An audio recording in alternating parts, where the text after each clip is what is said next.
In the middle of the 14th century, the world faced one of the greatest catastrophes in human history, a disaster that did not distinguish between rich and poor, between kings and peasants, a catastrophe that forever changed the face of Europe. The Black Death, or as some called it, the Great Mortality, was not just another disease.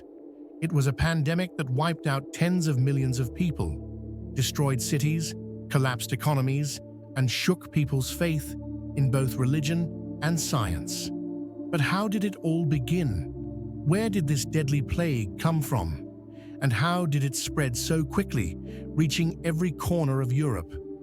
In this video, we will travel back in time to uncover the story of the Black Death, from its mysterious origins in Asia to its devastating spread across Europe, and finally, the lasting consequences that shaped the future of the world. The story of the Black Death's arrival in Europe begins far from the continent itself. Historians trace its roots to the vast lands of Central Asia, sometime in the early 14th century.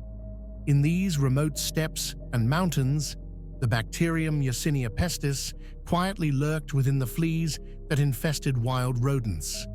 For centuries, it remained contained in animal populations, but the rise of trade, travel, and empire would soon carry this microscopic killer across continents. The Mongol Empire, stretching from China to Eastern Europe, created the largest connected trade network the world had ever seen. This network, the famous Silk Road, moved silk, spices, precious metals, and ideas. But along with wealth and knowledge, it also transported death. Fleas, hidden in bales of cloth, grain sacks, or clinging to the fur of rats, traveled effortlessly with merchants and armies. Wherever humans went, the plague could follow. By the 1330s, records from China describe devastating outbreaks of disease. From there, the plague marched westward, devastating towns along caravan routes. Traders and soldiers often became unwilling carriers, spreading infection from one settlement to the next. Cities like Samarkand and Baghdad, once thriving centers of culture and commerce, felt the plague's shadow before Europe even knew it existed. The most dramatic moment in this westward march came in 1346 at the Crimean port city of Kaffa on the Black Sea. The city was under siege by Mongol forces, who themselves were being ravaged by the mysterious disease. Chronicles describe a chilling tactic. The Mongols, desperate and furious, used catapults to hurl the corpses of their dead soldiers over the city walls. Whether symbolic or strategic, the act introduced the plague into the city. Soon, both besiegers and defenders were dying in terrible numbers. And when Italian merchants finally fled Kaffa by sea, they unknowingly carried the plague with them aboard their ships bound for Europe. By October 1347, 12 Genoese trading ships reached the port of Messina in Sicily. People who gathered to welcome the ships were horrified by what they saw. Most of the sailors lay dead, their bodies covered in blackened swellings.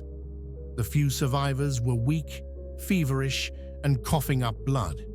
The city authorities, terrified, ordered the ships to leave immediately. But it was already too late. The rats and fleas had disembarked, and the disease had found a new home on European soil. From Messina, the plague leapt across the Mediterranean. Within weeks, it reached Genoa and Venice, two of the busiest trade hubs of the time. Ships leaving those ports carried the infection to Marseille in France, Barcelona in Spain, and Tunis in North Africa. Everywhere the ships docked, death followed. By the spring of 1348, the Black Death had swept through southern France and northern Italy. The disease spread inland just as quickly as it spread along the coasts. Merchants, pilgrims, and refugees, all fleeing danger, unknowingly carried it deeper into the heart of Europe. In just a few short months, The plague had crossed mountains and rivers, reaching cities as far apart as Paris, Florence, and London. No borders could stop it. The very networks of trade and travel that had once fueled Europe's prosperity now became the highways of its destruction. What makes this spread even more chilling is its speed.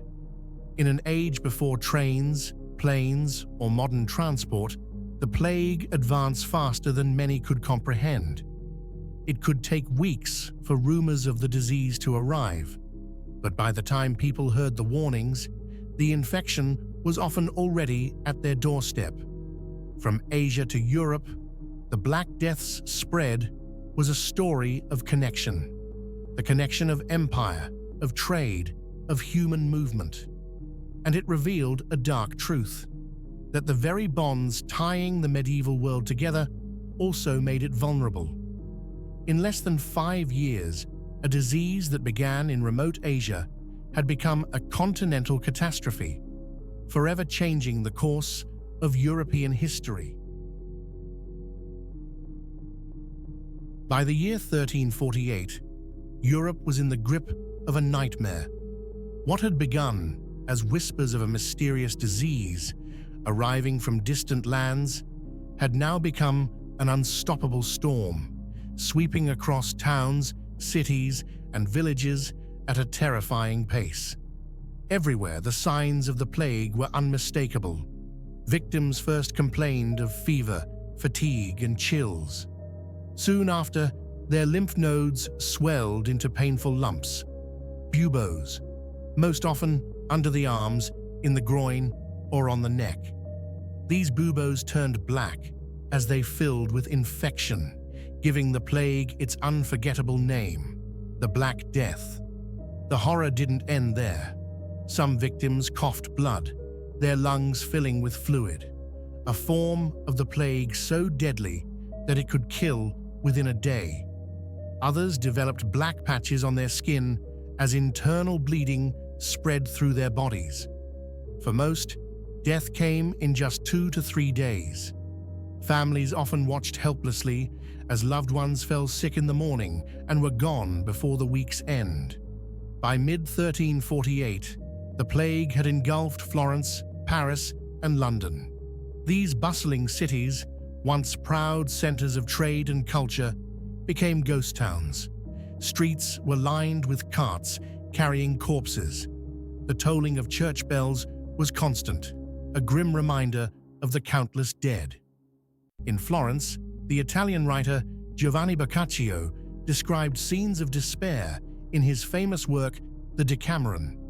He wrote of people abandoning their closest relatives, refusing even to bury their own family members out of fear of infection.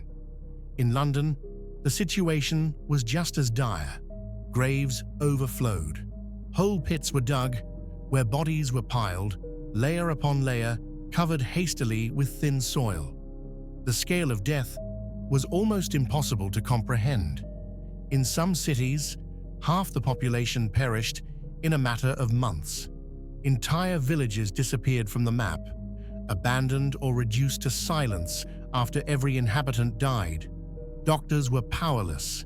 The medical knowledge of the time was rooted in ancient Greek and Roman theories of humors, the balance of bodily fluids. Physicians prescribed bloodletting, strange herbal concoctions, and aromatic plague masks filled with spices to purify the air. None of it worked. Even the wealthiest, who could afford private doctors and isolated estates, found no real protection. The plague spared no one: nobles and peasants, priests and beggars, young and old. As the death toll climbed, fear transformed into panic. People fled cities in droves, hoping the countryside would offer safety. But flight often spread the disease further, as rats and fleas traveled along with refugees. Merchants tried to continue trading, but ports shut down and caravans were turned away, causing food shortages that deepened the suffering. Religious faith, once the anchor of medieval life, was shaken to its core. Churches overflowed with desperate prayers, yet priests died as quickly as their flock. Some people believed the plague was a punishment from God, sent to cleanse the world of sin. Others looked for human scapegoats, leading to violent persecutions of minorities, especially Jewish communities, who were falsely accused of poisoning wells. At the height of the epidemic, death was so common that rituals of mourning disappeared. Bells rang endlessly, but funerals were rushed. Coffins were reused or abandoned altogether. In many places, corpses were left unburied for days because there were simply too many to handle. Chroniclers described dogs and wild animals feeding on the dead, a sight that filled survivors with dread. By 1349, the plague reached its most devastating peak. From Italy to England, from France to Germany, no region was untouched. Estimates suggest that in just a few short years, the Black Death killed between 30% and 50% of Europe's population. To put this into perspective, in less than a decade, Europe lost as many lives as it had gained over centuries. The psychological toll was equally devastating. People lived in constant fear, not knowing when the disease would strike or who would be next. Some turned to hedonism, living recklessly as if tomorrow would never come. Others withdrew completely from society, isolating themselves in hopes of survival. For those who lived through it, the memory of the peak of the Black Death was etched forever into their minds. It was not merely a time of death, it was a time when the very order of the world seemed to collapse, when every certainty of life, faith, and community was shattered. The peak of the Black Death was more than the spread of a disease. It was the moment when Europe stood face to face with its greatest fear, the realization that no wall, no wealth, no power could protect humanity from the invisible terror that lurked within the bite of a flea. The Black Death was not only a medical catastrophe, it was also a psychological and spiritual earthquake, shaking the foundations of how people understood life, death, and the world around them. At a time when science and medicine were still primitive, people struggled to explain the horror they were witnessing. Why were entire families dying in a matter of days? Why did prayers go unanswered? Why did no treatment work? The lack of answers gave rise to fear, superstition, and often violence. For many, the plague was seen as a punishment from God. Medieval Europe was deeply religious, and the sudden, merciless deaths seemed like divine wrath. Churches filled with desperate crowds, begging for mercy. Priests led processions through the streets, chanting prayers and carrying holy relics, hoping to drive the disease away. But when priests themselves fell ill and died in huge numbers, faith began to falter. Some believed the church had lost God's favor. Others turned to extreme practices. One such movement was the flagellants, groups of men who wandered from town to town, whipping themselves in public displays of penance. They believed that by punishing their own bodies, they could cleanse society of sin and end the plague. Crowds gathered to watch, some joining in, convinced that suffering might bring salvation. Not everyone looked to heaven for answers. Many turned to superstition. Some believed the plague spread through poisoned air, a deadly miasma that floated through cities. People carried flowers, herbs, and spices in their clothing, hoping sweet smells would protect them. Physicians wore long robes and terrifying beaked masks filled with aromatic substances, convinced this would shield them from infection. Others blamed the alignment of the planets, strange weather patterns, or even earthquakes.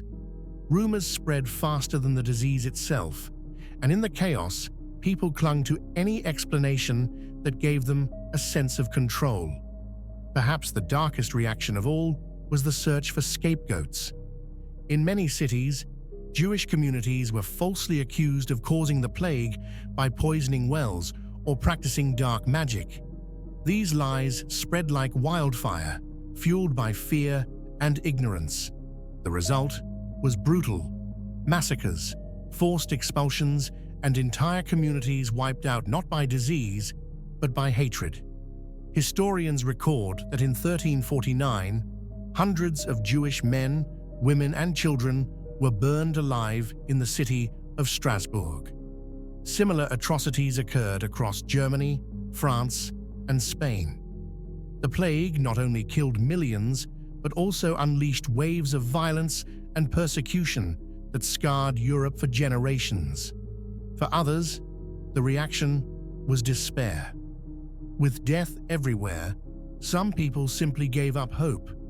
Families abandoned their sick, neighbors shut themselves indoors, and many villages fell into silence. Boccaccio wrote of people who refused to bury the dead, leaving corpses in the streets. Yet in contrast, some chose to embrace life recklessly, convinced that tomorrow might never come. Feasts, drinking, and wild celebrations erupted in some towns as people tried to drown their fear in pleasure. Eat, drink, and be merry, for tomorrow we die became more than a proverb. It was a way of life for many survivors. What united all these reactions was a sense of uncertainty. The Black Death stripped away the familiar rhythms of life. The authority of the church, the wisdom of doctors, the security of family, all seemed powerless. People searched desperately for meaning in the chaos, clinging to religion, superstition, or violence as explanations. And yet, behind these desperate reactions, something else was beginning. The failure of old beliefs opened the door for new questions, questions about health, society, and knowledge itself. The terror of the plague would eventually inspire new ways of thinking, setting the stage for a Europe that would never again see the world in the same way. The Black Death did not only devastate lives, it transformed the very structure of medieval society. In the space of just a few years, Europe's population was reduced by nearly half, and this sudden loss of people left consequences that stretched far beyond the graves. The first and most obvious impact was on labor. Fields were left unplowed, crops rotted where they grew, and workshops fell silent because there were simply not enough workers to keep them alive. The feudal system, which had long tied peasants to the land under the authority of nobles, began to break down. With so many lords desperate for laborers, peasants discovered they could demand higher wages, better conditions, and even freedom from the old obligations that had bound them for generations. For the first time, the balance of power between rich and poor began to shift. This shift created tension. In many places, landowners and nobles resisted, trying to enforce old laws and keep peasants tied to the soil. But rebellion was inevitable. Across Europe, uprisings broke out as peasants fought for their rights. In England, only a few decades after the plague, the famous Peasants' Revolt of 1381 erupted, driven in part by the changes the Black Death had set in motion. Though brutally suppressed, it showed that ordinary people had tasted a new sense of independence, and they would never entirely let it go. Economies were reshaped as well. The shortage of workers led to higher wages for those who survived, but it also caused prices of goods to rise. At the same time, with fewer mouths to feed, food became more available for the survivors. Many peasants who once struggled to survive could now eat better and live longer lives than before. Some even managed to buy land for the first time, climbing the social ladder in ways that had once seemed impossible. Cities were deeply affected too. Trade slowed during the height of the plague, but when commerce revived, it did so with a new energy. Merchants who survived often found less competition and more opportunities to expand their businesses. Some became extremely wealthy, investing in art, architecture, and education. This growing prosperity in certain cities would later help fuel the cultural rebirth we now know as the Renaissance. The plague also left its mark on the institutions of power. The church, once the unshakable center of medieval life, had suffered a terrible blow. Priests, monks, and nuns had died in great numbers, and many people felt abandoned by their faith when prayers failed to stop the disease. Though religion remained important, trust in the authority of the church was weakened. This disillusionment planted early seeds of doubt that centuries later would grow into movements of reform and change. Daily life itself was transformed.